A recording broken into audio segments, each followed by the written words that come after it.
जब नई नई शादी होती है तो पति पत्नी के आपस में झगड़े क्यों ज्यादा होते हैं?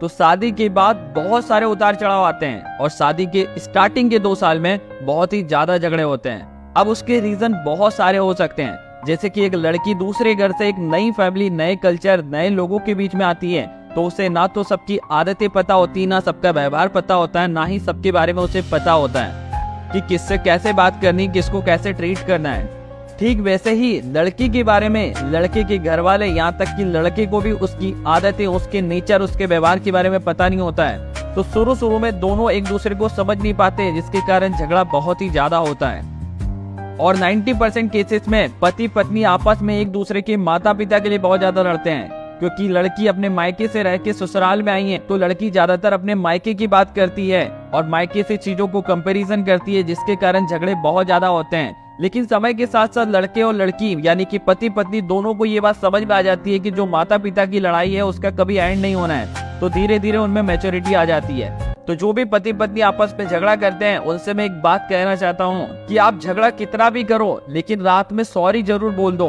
क्योंकि पूरे दिन भर में पति पत्नी आपस में एक दूसरे के करीब कभी भी नहीं आते, लेकिन जब वो रात में सोने जाते हैं तो एक सोने का समय ही ऐसा समय होता है जब पति पत्नी एक दूसरे के बहुत ही ज्यादा करीब आते हैं और यही टाइम सॉरी बोलने के लिए बहुत ही ज्यादा अच्छा होता है।